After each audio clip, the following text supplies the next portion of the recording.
L'Espagnole Aina Boza et la Française Axel Pillin ne se connaissaient pas il y a 6 mois et pourtant elles participent à leur première Transat Café L'Or Le Havre-Normandie. Ces deux jeunes navigatrices ont remporté le tremplin Cap pour elles, un dispositif d'accompagnement initié par l'organisateur de la Transat Café L'Or et soutenu par Engie pour faciliter l'accès des jeunes femmes à la course au large. Alors Aina, est-ce que tu peux me présenter ta voisine ? Oui, c'est Axel Pillin, c'est une super navigatrice, c'est français et nous naviguons cette saison ensemble et la Transat.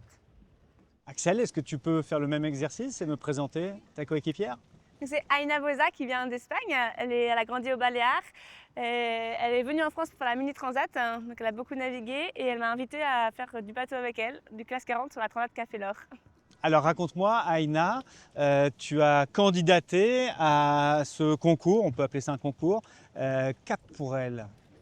Oui, j'ai commencé à faire un projet pour être ici, fait un an et demi.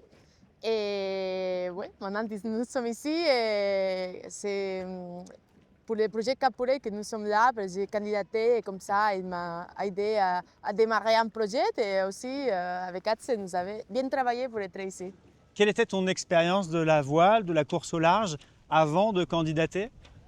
J'ai déjà fait un record de l'Atlantique l'année dernière, en solitaire.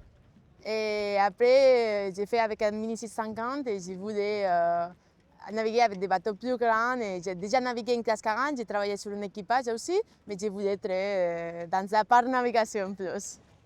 Bon, et ta coéquipière initialement prévue, grâce à un heureux événement qui allait arriver, a fait faux bond et donc il a fallu trouver une remplaçante. Comment as-tu pensé à Axel ? Oui, nous cherchions un coéquipier qui est très expérimenté, qui pouvait naviguer avec moi, qui est capable aussi de montrer comment naviguer avec des bateaux comme des classe 40. Et j'ai trouvé Axel qui a plus d'expérience que moi et comme ça, j'ai appris beaucoup. Axel, raconte-nous ton expérience de la course au large. Mon expérience en classe 40, elle était proche de zéro, mais j'ai navigué sur d'autres supports. En course au large, j'ai commencé en Mini 650. Après, j'ai travaillé côté équipe technique en électronique sur des IMOCA. J'ai dit au skipper que je voulais naviguer de plus en plus. Donc Boris Herman m'a invité à faire partie de son équipage sur l'Ocean Race. Donc j'étais remplaçante, j'ai fait une étape avec eux.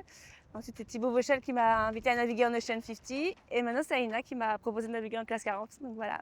Et tu avais toi aussi candidaté à ce concours ? J'avais candidaté à ce concours avec une autre personne et notre duo n'avait pas été retenu. J'avais même félicité Caroline et Aina d'avoir gagné. Et donc quand Aina m'a contactée, j'étais vraiment très surprise mais très heureuse aussi. Alors raconte-nous votre préparation, quelle a été cette préparation en vue de participer à la Transat ? Je parle sportivement.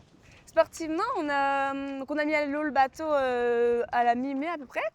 Et au début, on voulait naviguer avec des gens plus expérimentés que nous en classe 40. Donc on a fait 2 courses en équipage, l'Armen Race et le Fastnet, la Rolex Fastnet. C'est avec Jules et Robin qu'on retrouve sur Solano ici. Et on était très contents de les avoir à bord avec nous. Et là, ils vont être des bons concurrents. Mais du coup, ils nous ont beaucoup transmis. Et ensuite, avec Aina, on a fait une course en double entre Lorient et Cadiz. Une première course en double. On a fait le retour, c'était en septembre. Et là, maintenant, on est ici, on est très contentes. Donc ça, c'est la partie sportive. Et Aina, raconte-nous ce qu'est ce dispositif Cap pour elle, aussi dans l'aide à trouver des sponsors, structurer une équipe. Raconte-nous un peu ces détails. Le dispositif Cap pour elle, c'est un programme mis en place pour la Transat avec le soutien d'Engie. Et ce dispositif il te permet de démarrer un projet, de te donner 30% de budget et aussi un dispositif de communication et accompagnement pour construire ton projet autour de ça et apprendre comment faire un projet professionnel. Et c'est ça. Et alors, votre objectif là, c'est quoi sportivement ?